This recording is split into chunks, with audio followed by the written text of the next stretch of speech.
You've seen it. That unwavering gaze. The absolute certainty in someone's eyes when they speak of their leader, their cause, their chosen truth. A conviction so pure it chills you. Not devotion, but something harder, something forged in a different kind of fire. You watch them, and a question claws at the back of your mind. Is that true loyalty? Or something else entirely? You suspect it, don't you? That the world isn't built on spontaneous affection.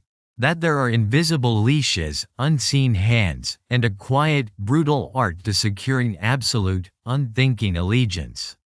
You've felt it yourself, perhaps, the subtle pull of an invisible rope, leading you down paths you never consciously chose.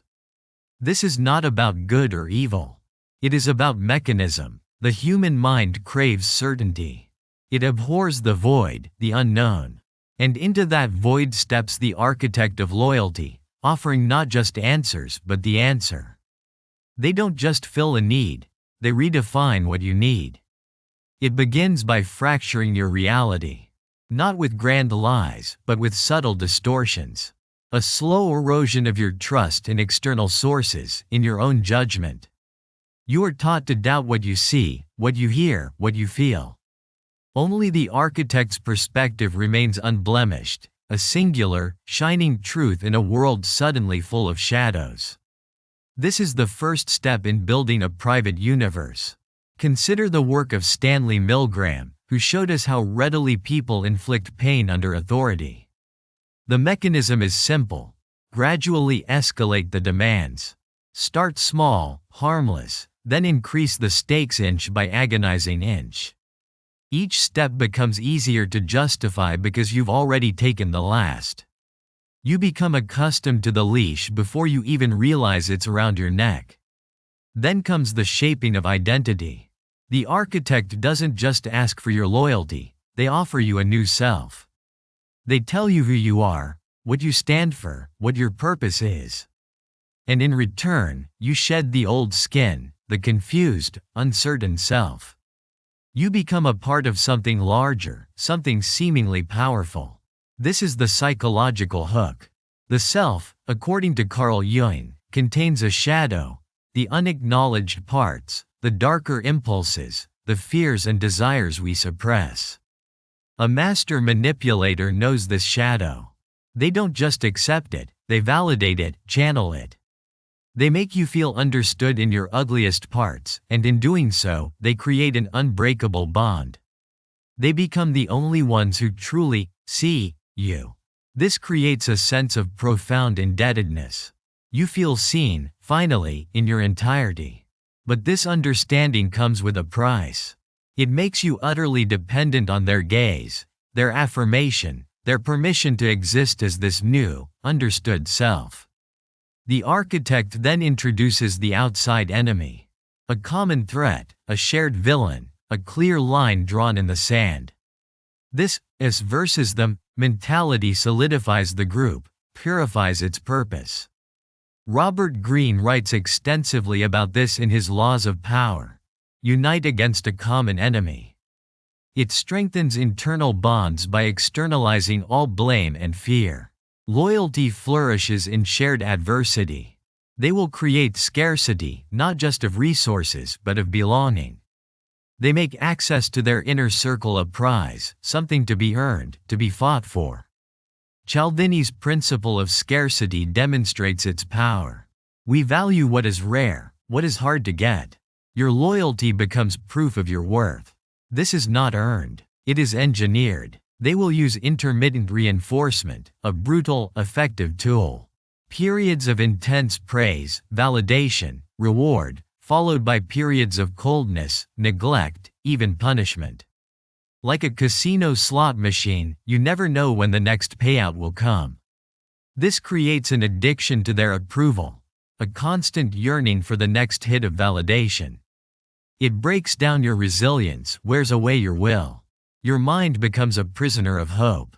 The architect will subtly encourage you to burn your bridges, to distance yourself from old friends, old allegiances, old ways of thinking that might challenge this new reality. They make the outside world seem dangerous, misguided, a place you no longer belong. Your universe shrinks, centered now on them. Nietzsche understood the will to power, the primal drive to impose one's values, to shape reality. The architect of loyalty embodies this. They are not merely asking you to believe. They are giving you a belief system, a morality, a purpose that stems directly from their will. Your values become their values. Your desires, their desires. You become an extension of their will. The final, brutal truth. Absolute loyalty is rarely given freely. It is forged in the fires of manipulation, dependency, and a carefully constructed reality. It is a cage, built from your own hopes and fears, with the architect holding the only key.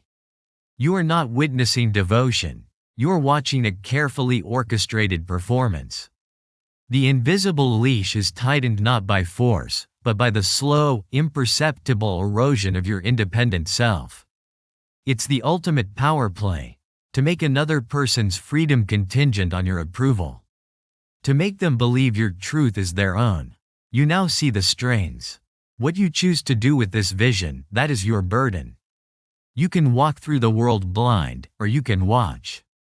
You can remain a puppet, or you can begin to identify the hands that pull.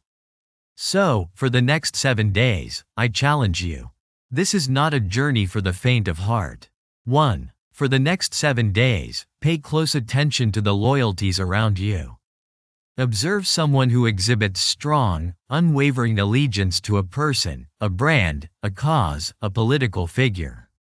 Do not judge, simply observe. 2. Identify the rewards. What does this loyalty grant them?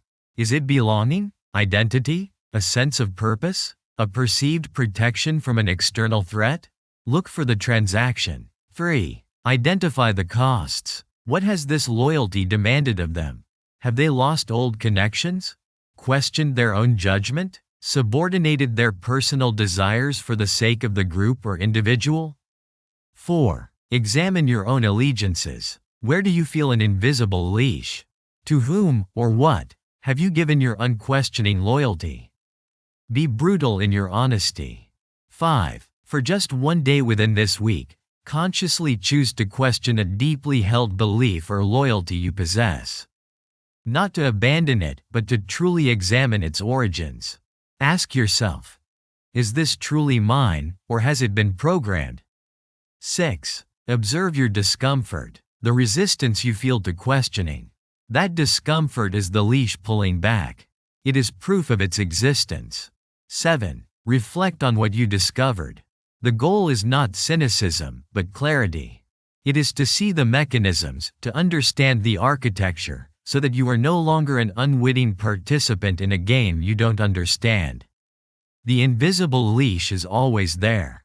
The question is, who holds it?